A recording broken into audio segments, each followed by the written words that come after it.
us learn about Kennedy's theorem in this tutorial. Before solving the problems, it is important to know and understand the Kennedy's theorem. So let us see what this theorem says. The theorem states that if there are three links which are in relative motion with respect to each other, then it says that they will have three instantaneous centers, and all these three instantaneous centers will fall on a straight line. I haven't written the statement, instead I have given it briefly. If there are three links which are moving with respect to or relative to each other, then it will have three instantaneous centers, and all these three ICs will lie on a straight line. This is what is a statement we find in Kennedy's theorem. We'll just understand this, how the three ICs will fall on the straight line, by considering a very simple example. Let us consider three links having relative planar motion with respect to each other. So here we have considered the example of three links. We have link 1, 2 and 3. Let us assume that these links are having the instantaneous centers at the point or the joint where it is. Let us now note the instantaneous centers which will be found at the joints of the links. So here you will find I is 1 and 2, so this one will be I12, 2 and 3, this is going to be called as I23, and this is 1 and 3, so this instantaneous center will be called as I13. Now this is an example which we have taken to prove that the statement what you have here is the only thing that holds good. If I consider any other case which is not applicable to this statement, it is going to be failure. For example, here according to Kennedy's theorem, it is to be noted that the third instantaneous center, that is I23, has to be found on the same line of I12 and I23. As you see here, if three links have relative motion with respect to each other, so all three links are moving with respect to each other, then the three instantaneous centers must lie on straight line. So 1, 2 and this third one should also be lying on this line itself. That is what the Kennedy's theorem states. Let's see how this is going to be a failure, right? So this is contradictory to the Kennedy's theorem because we have placed one of the instantaneous center outside the straight line. Observe the third IC, I23. This I23 is an instantaneous center which actually belongs to both link 2 as well as link number 3. Because it is written as I23, it must belong to both the links 2 and 3. Since I23 belongs to both the links, first we will just consider that I23 belongs only to link 2. If I23 belongs only to link 2, the velocity of that link must be acting perpendicular to that particular link, right? The velocity must be perpendicular to the line joining I12 and I23. So the velocity of this link or this IC will be acting perpendicular to this. This velocity will be named as velocity 23. Now we will assume that the instantaneous center I23 belongs to link 3 only. In the first case we consider that I23 belongs to link 2. Now we are considering I23 belongs to link 3. If I23 belongs to link 3, the velocity should be acting in a direction perpendicular to the line joining I13 and I23. So the line joining I13 and I23 is this one. So the velocity must be acting perpendicular to this line. It means that the velocity at that instantaneous center is going to remain same whether you consider it on the first link or you consider it on the second link. This velocity should be perpendicular to this line of joining. Here also this velocity is perpendicular, right? So whether you consider it on link number 2 or you consider it on link number 3, the velocity of that instantaneous center should remain same. But here we are getting different. It is known that the velocity of the instantaneous center cannot lie on both the lines. We have two lines formed here for the same velocity V23. This cannot lie on both the lines. If this point I23 falls on the same straight line of joining I13 and I12, we have I13 and I12 here, then if you find this instantaneous center of I23 on the same line, that is the only possibility when you will have only one velocity v23.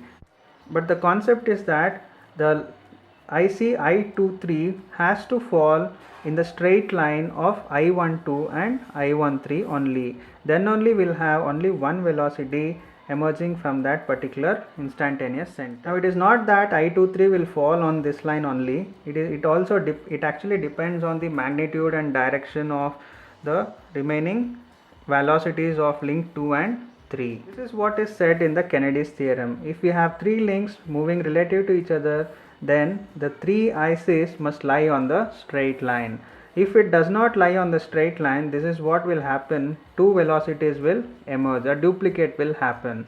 If that happens, you will not be able to continue with the problem because this violates the instantaneous center condition. Now all of you understand that you will not find any mechanism with three links. For any mechanism to be found, minimum there should be 4 links joined together. That is a 4-bar chain, as we have seen in previous introduction chapters and all. The 4-bar chain is the simplest mechanism what you will find in kinematics, right?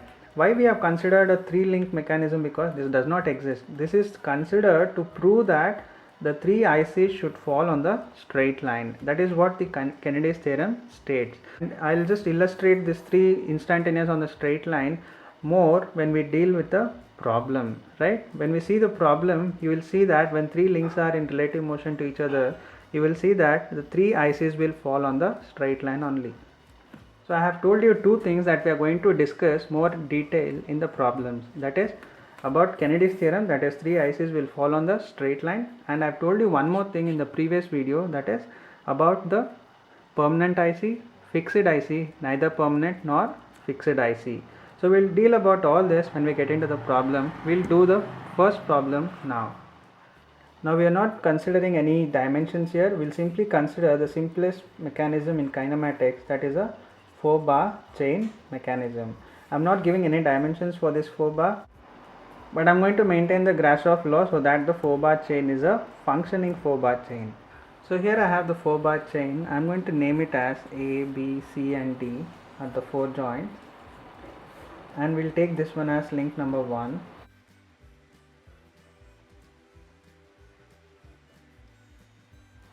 When we get into problems, this dimension of the links and the angle at which the links are inclined to each other, these things will be given. We are considering this example only for the understanding of 2 concepts. One is the permanent, fixed, neither permanent nor fixed instantaneous centers, and to understand about Kennedy's theorem in a much more clearer way. So for a 4-bar chain, you have to first find out how many ICs you are going to obtain. How many ICs you are going to obtain? You are going to get that with the help of a formula, capital N equal to small n into n minus 1 divided by 2, where small n will be given by the number of links. So here the 4-bar chain means the number of links are going to be 4.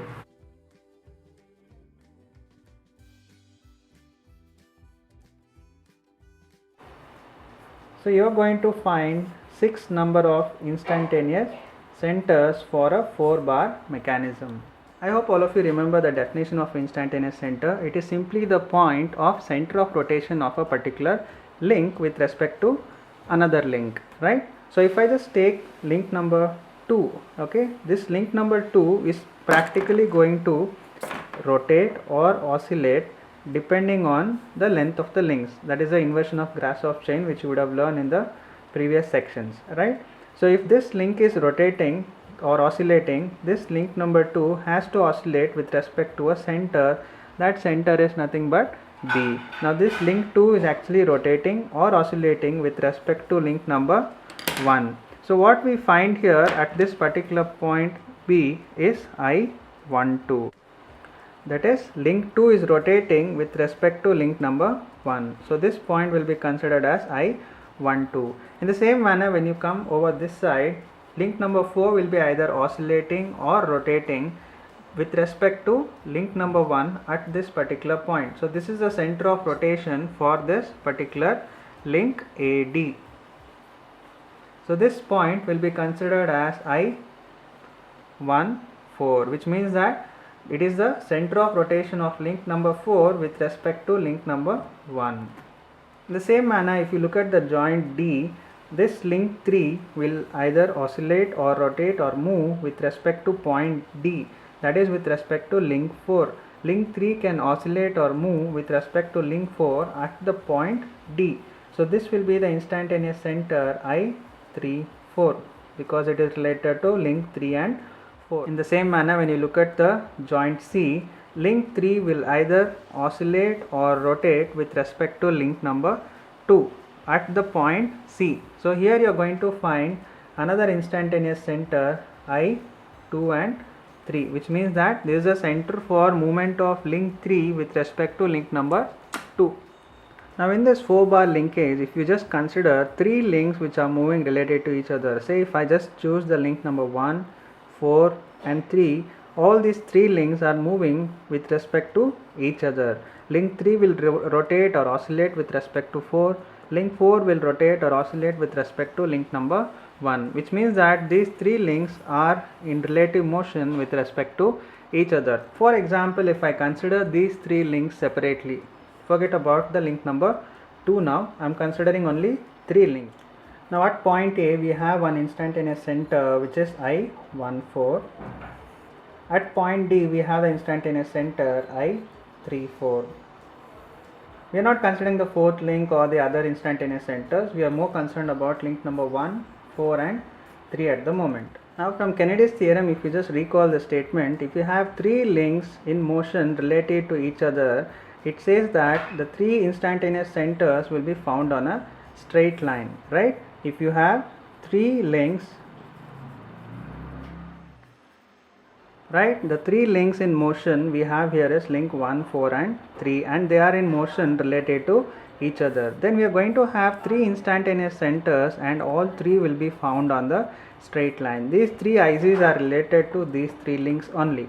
So we have I14 and I34. What is another link that exists with respect to these 3 links?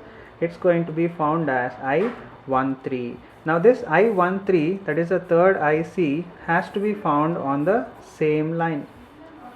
Now how to identify this? We are going to find it out with the help of geometric construction. I hope all of you got the idea of considering the 3 links only. Extend the line of I14 and I34 and you draw a line from the other instantaneous center which are connected to each other. Where it intersects, that point will give you the instantaneous center I13. Right? With this you can see and confirm the Kennedy's theorem. The 3 instantaneous center will be found on the straight line. These 3 instantaneous centers are the ones which are related to 1, 4 and 3. In the same manner, if you see the motion of another 3 links which are in relative motion to each other, that will be 1, 2 and 3. Then we will need to find the third instantaneous center which will be found on the same straight line. We have I23 and I34. Then the third instantaneous center should also be found on the same line, which you will get it by drawing straight lines from the link number 1 and extend this line from link number 3. Here we get one more IC. This is formed from link 2 and 4. If you look at the intersection, the lines that join is from link 4 and link 2. So this will be the instantaneous center I24. So we have totally got 6 ICs as we were supposed to get. Let me just list it down.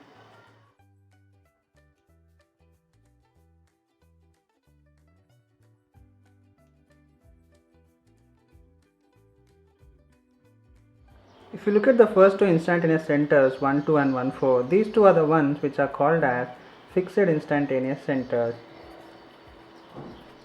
Why? Because in this 4-bar mechanism with AB as a fixed link, for whatever configuration or the movement and motion this link is going to provide, the set of links this mechanism is going to provide, these 2 points I14 and I12 will never change its position. It will remain in the same point A and B. These 2 are the ones which are called as fixed because it is fixed forever for this particular motion of the mechanism. The next two instantaneous centers 2, 3 and 3, 4, these two are the ones which are called as permanent instantaneous centers.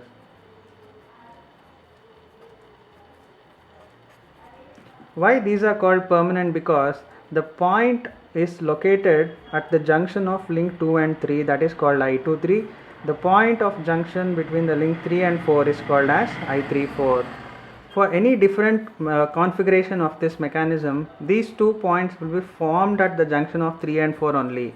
If we just shift this link mechanism to some other position, at this point if we get 3, 4, it will be again formed due to the link of 3 and 4 only. Right? These are called fixed because its position and the point which is being formed by the links are going to be fixed. It is not going to change. But when you come here, the links which are causing that intersection, the instantaneous center to be formed, is going to be permanent. But the thing is that this is not going to be fixed. For any other configuration, if link 4 is moving, I34 will also move like this. If this is the point where we have instantaneous center I34, if the link 4 is moved to some other position during the operation, that is a different configuration, I34 will shift from this position to this position. Though the point is permanent, but the position is not permanent. So we call this one as permanent instantaneous center. And these two I13 and I24 are going to be called as neither fixed nor permanent. Why? Because these 2 points will never be at the same position. It will be keeping on varying for different configurations of the links. This I13 might shift to some other position and I24 will also shift to some other position based on the configuration of the mechanism for this 4 bar. So this is going to be neither fixed nor permanent ICs.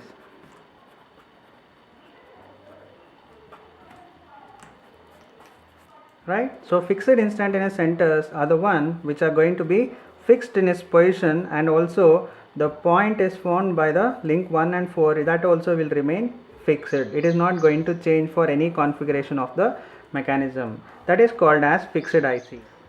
If the position of ICs are shifting for different configuration of the mechanism, but the point is formed by the same link, that is 3 and 4, for every different configuration I34 will be formed by 3 and 4, then it is called as permanent instantaneous centers.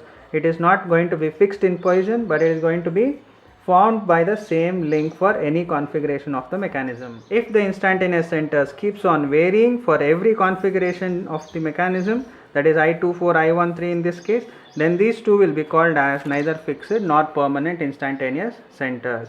We'll look into more problems of finding out the instantaneous centers and the method that we use to identify how many instantaneous centers and which lines to join in order to get that instantaneous center.